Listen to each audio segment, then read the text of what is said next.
Evangelho, terça-feira da oitava do tempo de Natal, hoje festa dos Santos Mártires Inocentes. O Senhor esteja convosco, Ele está no meio de nós. Proclamação do Evangelho de Jesus Cristo, segundo São Mateus. Glória a vós, Senhor. Depois que os magos partiram, o anjo do Senhor apareceu em sonho a José e lhe disse: Levanta-te, pega o menino e sua mãe e foge para o Egito. Fica lá até que eu te avise, porque Herodes vai procurar o menino para matá-lo. José levantou-se de noite, pegou o menino e sua mãe e partiu para o Egito. Ali ficou até a morte de Herodes, para se cumprir o que o Senhor havia dito pelo profeta: do Egito chamei o meu filho. Quando Herodes percebeu que os reis o haviam enganado, ficou muito furioso. Mandou matar todos os meninos de Belém e de todo o território vizinho, de 2 anos para baixo, exatamente conforme o tempo indicado pelos reis. Então se cumpriu o que foi dito pelo profeta Jeremias. Ouviu-se um grito em Ramá, choro e grande lamento. É Raquel que chora seus filhos e não quer ser consolada, porque eles não existem mais. Palavra da salvação. Glória a vós, Senhor. Terça-feira da oitava de Natal, festa dos Santos Mártires Inocentes. Em nome do Pai, do Filho e do Espírito Santo. Amém. Queridos irmãos e irmãs, a Santa Igreja hoje celebra a memória dos santos inocentes. São todas aquelas crianças que ouvimos na leitura do Evangelho de São Mateus. A liturgia hoje nos leva ao 2º capítulo do Evangelho de São Mateus, logo após a visita dos reis do Oriente. Herodes se dá conta de que foi ludibriado por eles, ou seja, eles não obedeceram, porque seguiram aquilo que o Senhor lhes falou em sonho. E dessa forma compreenderam a maldade e a perversão do coração do rei e o abandonaram. Aqui está um detalhe importante para termos presente. Aqueles reis estavam em completa boa-fé e foram ao encontro de Herodes e se apresentaram a ele, para receberem do rei as instruções justas. 3 homens que buscam a Deus de coração sincero e terminam nas mãos e sujeito à vilania de um homem que em nada teme a Deus.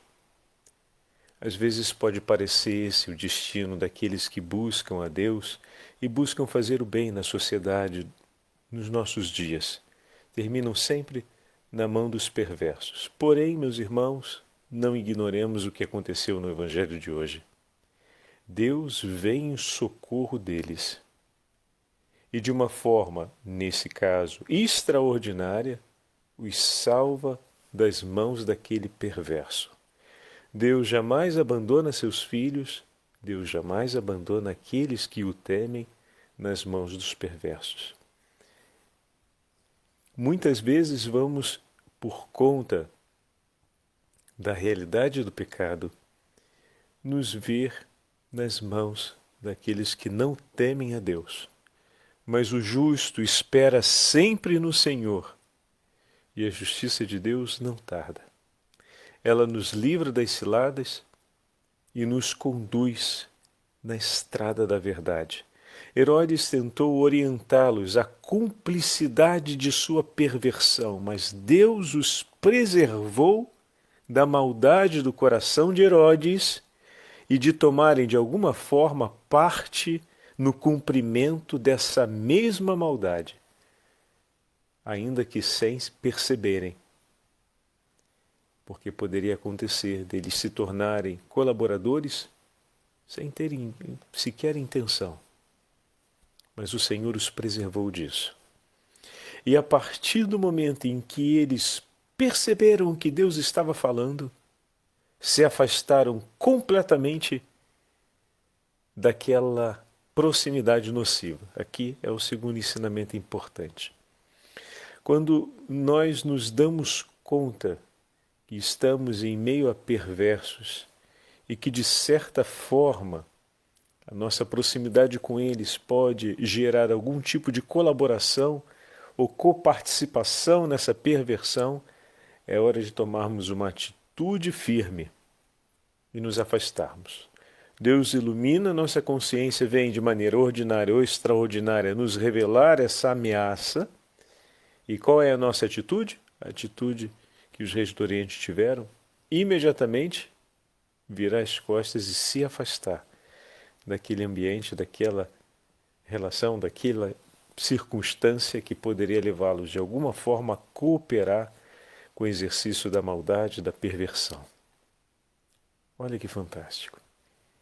E assim eles vão por um caminho contrário, confirmando aquilo que o escritor eclesiástico Flávio Joséfo, historiador antigo, que nos traz tantos elementos sobre a Sagrada Escritura no período de Jesus, se confirma realmente nesse gesto narrado por São Mateus, uma das diversas vilanias e maldades que foram próprias durante o governo do rei Herodes. De fato, Flávio Joséfo, ao escrever sobre Herodes, narra, melhor dizendo, inúmeras passagens de brutalidade desse rei que não temia a Deus e praticava o que era mal aos seus olhos, como o livro dos Reis falará, infelizmente, sobre tantos daqueles que governaram Israel. Mateus, no Evangelho de hoje, aproxima a figura de Nosso Senhor, que é levado por São José para o Egito, aproxima a figura de Nosso Senhor a do patriarca Jacó, e ao mesmo tempo também a figura de Moisés, que é chamado do Egito para libertar o seu povo, e Jacó, que segue para o Egito, em Gênesis 46. E com essas duas imagens, Mateus traz todos os leitores, que são os filhos de Israel, à compreensão messiânica que se realiza em Jesus, o cumprimento das promessas feitas pelo Senhor. Aqui tem uma outra delicadeza. Além dessa sensibilidade de Mateus de querer fazer com que seja visto na pessoa de Jesus o cumprimento das promessas, que ele veio para dar termo final a tudo aquilo que o Senhor realizou e já anunciou por meio dos patriarcas. Mateus ajuda a compreender também nessa tragédia, nessa brutalidade realizada por Herodes, que se levanta com ódio contra aqueles que são inocentes, a vinda do Messias para se entregar em favor de todos os homens, para a salvação de todos os homens. Assim como os profetas entregaram sua vida para que Cristo fosse conhecido, ou seja, para que o anúncio da promessa fosse transmitido e o chamado à vida fosse anunciado, assim também cada um daqueles inocentes entregam sua vida para que Cristo venha, para que o Senhor venha, para que Ele seja chamado do Egito, para que Ele venha trazer a salvação. E dessa forma se desenha aqui essa belíssima imagem da entrega da vida daqueles pequeninos que inocentemente, como vamos ver daqui a pouco, ouvindo o sermão do bispo de Cartago, chamado São Codivultus Deus, a respeito do Evangelho de hoje. Mas se queremos observar ainda com mais clareza essa verdade, a oração coleta de hoje nos fala a respeito disso. Ó Deus, hoje os santos inocentes proclamam vossa glória, não por palavras, mas pela própria morte. Dai-nos também testemunhar com a nossa vida o que os nossos lábios professam. Então, assim os profetas testemunharam com suas vidas, assim nós hoje, como discípulos de Cristo, somos chamados a testemunhar a fé que recebemos dos apóstolos. Se podemos ainda fazer um parêntese antes de passarmos à meditação desse belíssimo texto, esse belíssimo sermão que fala sobre a solenidade, a festa de hoje, São José mais uma vez aparece aqui no Evangelho de São Mateus. É o Evangelho que mais faz referências a São José. E vocês perceberam? Mais uma vez, é fantástico. Após sua partida, falando a respeito dos reis do Oriente, eis que o anjo do Senhor manifestou-se mais uma vez em sonho a São José. E lhe disse, aliás, que interessante, meus irmãos, nós dizemos que não dorme nem cochila o custódio de Israel. O Senhor vela-nos enquanto dormimos, não só, Ele também fala conosco. Olha que momento privilegiado o Senhor escolhe para falar com São José, na hora do seu repouso, o que mostra que todo o espaço da nossa vida é amado e escolhido por Deus como espaço de diálogo. Não tem um único momento na nossa vida em que o Senhor não venha ou não possa escolher vir ao nosso encontro. Pode vir no recolhimento da nossa oração, mas pode vir também num momento de completa passividade, ou seja, enquanto está dormindo não está rezando. Isso me parece lógico. Mas os padres do deserto e os padres, sobretudo do Oriente, nos ensinam, que o coração que ama a Deus busca a oração incessante e o rezar se torna como um gesto essencial, assim como o respirar, de maneira que o seu respirar é a oração. E como nos ensina a oração do coração, que é a oração típica do Oriente, a repetição incessante da fórmula Senhor, Filho do Deus vivo, tende piedade de mim, pecador. Nós hoje temos esse modelo, esse exercício de oração que permite uma oração continuada. Mas por que o senhor está falando disso, padre? Para lembrar de uma experiência que uma vez eu ouvi de um padre que tinha o hábito, um monge que tinha o hábito de rezar frequentemente a oração do coração, fazer essa invocação, essa ejaculatória perene. E de fato, ela era tão intensa que, anestesiado para fazer uma cirurgia, repetia ainda assim durante o tempo da anestesia. Então, ao ouvirmos o Senhor que fala com São José durante o sonho, não significa que naquele momento do sonho ele estivesse desatento ao falar do Senhor, tanto que ele acorda do sonho e age.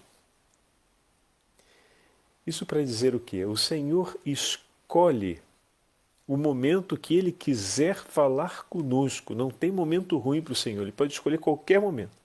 Até um momento de maior passividade no nosso agir físico, que é o momento do sono, mas que não é obrigatoriamente um momento de passividade para o nosso agir espiritual. Porque São José escuta o Senhor que fala e desperta para agir, sob a palavra do anjo, levanta-te. Agora, para que nós possamos ter essa perene prontidão espiritual, devemos ser homens que buscam a justiça e a oração, como era São José. Entenderam? Então esse espaço onírico, Deus pode escolher para dialogar conosco. Ali, o corpo físico descansa, mas a alma continua velando em Deus. Agora, para que isso aconteça e esse seja um lugar de encontro com o Senhor, é preciso que o nosso coração seja um coração capaz de buscar a justiça e de viver perenemente a oração. Muito significativo isso, é importante. E o Evangelho de hoje nos dá a graça de falarmos sobre isso e de termos presente na nossa vida, recordando, é um tema que já tivemos a oportunidade de falar em outros momentos, mas é sempre importante recordá-lo, né? Essa prontidão que a vida espiritual nos coloca.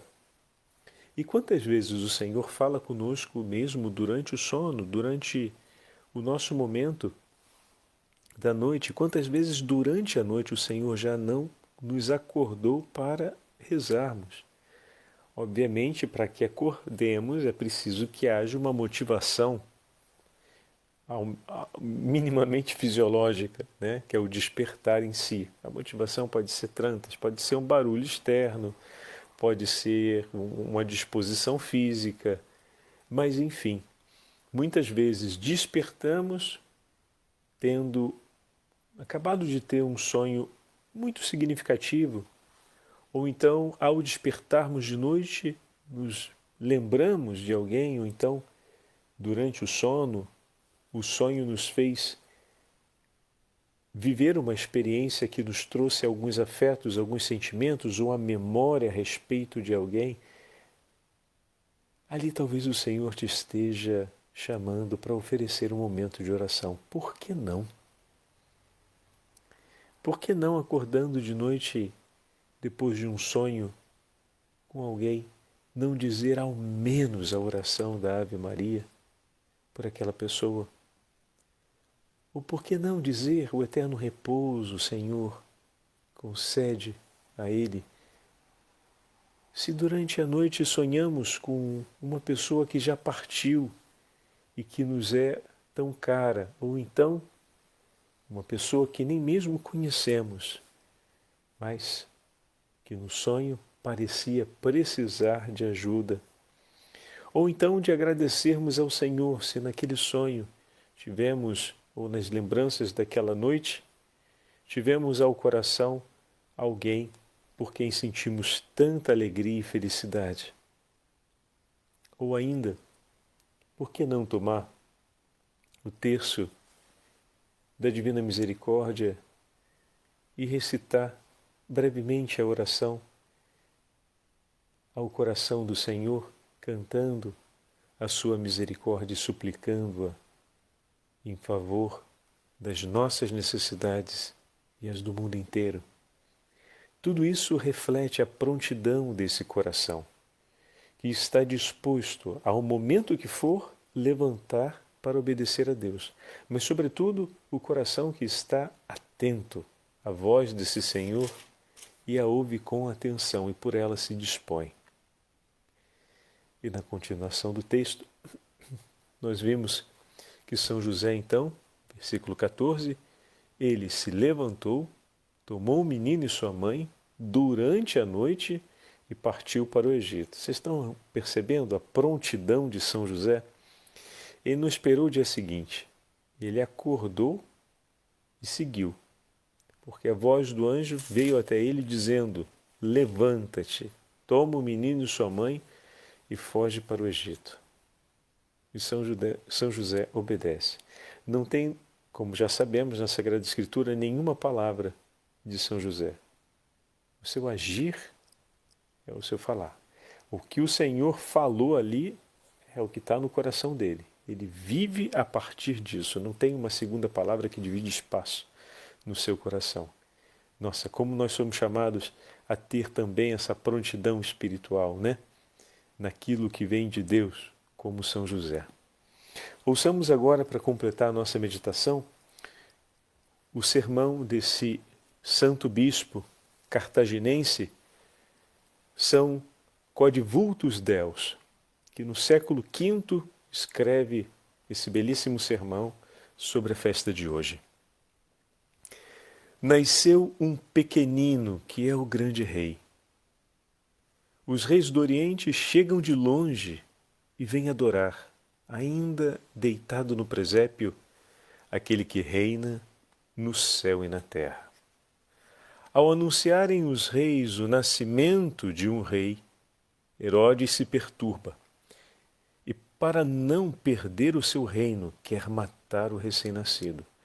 No entanto, se tivesse acreditado nele, poderia reinar com segurança nesta terra e para sempre na outra vida também. Por que temes, Herodes, ao ouvir que nasceu um rei? Ele não veio para te destronar, mas para vencer o demônio. Como não compreendes isso, tu te perturbas e te enfureces. E para que não escape o único menino que procuras, tens a crueldade em seu peito de matar tantos outros. Nem as lágrimas das mães, nem o lamento dos pais pela morte de seus filhos, nem os gritos e gemidos das crianças te comovem, Herodes. Matas o corpo das crianças, porque o medo matou o teu coração. E julgas que, se conseguires teu propósito, poderás viver muito tempo, quando precisamente é a própria vida que tu queres matar. Aquele que é fonte de graça, pequenino e grande ao mesmo tempo, reclinado num presépio, apavora o teu trono. Por meio de ti, e sem que saibas, realiza os seus desígnios e liberta as almas do cativeiro do demônio. Recebe como filhos adotivos os filhos dos que eram seus inimigos. Essas crianças morrem pelo Cristo, sem saberem, enquanto seus pais choram, os mártires que morrem. Cristo faz suas legítimas testemunhas aqueles que ainda não falam. Eis como reina aquele que veio para reinar. Eis como já começa a conceder a liberdade àquele que veio para libertar e a dar a salvação àquele que veio para salvar. Tu, porém, Herodes, ignorando tudo isso, te perturbas e te enfureces. E enquanto te enfureces contra o menino, já lhe prestas homenagem sem o saberes. Ó imenso dom da graça! Que méritos tinham aquelas crianças para obterem tal vitória e tão rápido calcarem as portas do reino dos céus? Ainda não falam e já proclamam Cristo. Não podem ainda mover os membros para a luta e já obstinam a palma da vitória em suas mãos e vão à frente do Rei vitorioso à espera de sua glória. Meu irmão e minha irmã, que palavras! É de arrepiar.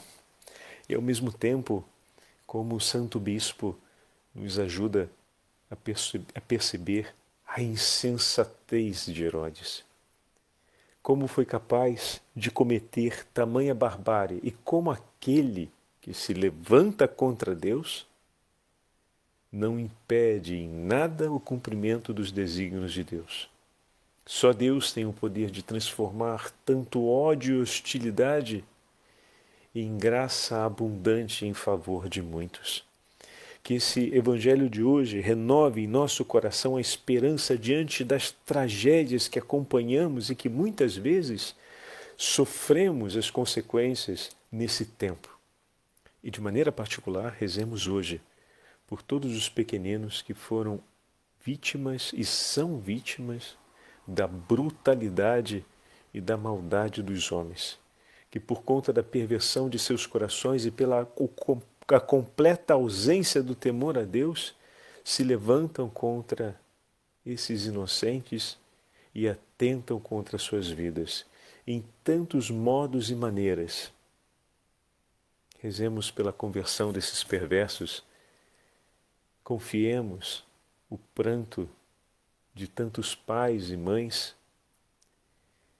e rezemos também pelas vezes em que o silêncio se fez ensurdecedor na sociedade por conta da perda dos pequeninos que Deus tanto ama e estima, pois esse silêncio que agora oprime a sociedade não passa desapercebido nos céus, e os céus se levantarão para testemunhar o clamor dessas vozes que se encerram por conta da perversão de tantos corações. E Deus, que é justo e poderoso, há de cumprir a sua justiça. Primeiro, pela misericórdia em favor da conversão dos pecadores, mas diante daqueles que se obstinarem à maldade, cumprirá no ato de justiça final. E não quero nem imaginar como vai ser a pele de cada um daqueles que assim terminarem seus dias, desejando e odiando a Deus, sobretudo naqueles que Ele mesmo mais ama. O Senhor esteja convosco, Ele está no meio de nós, pela intercessão da bem-aventurada Virgem Maria e dos santos mártires inocentes, abençoe-vos o Deus Todo-Poderoso, Pai, Filho e Espírito Santo. Amém.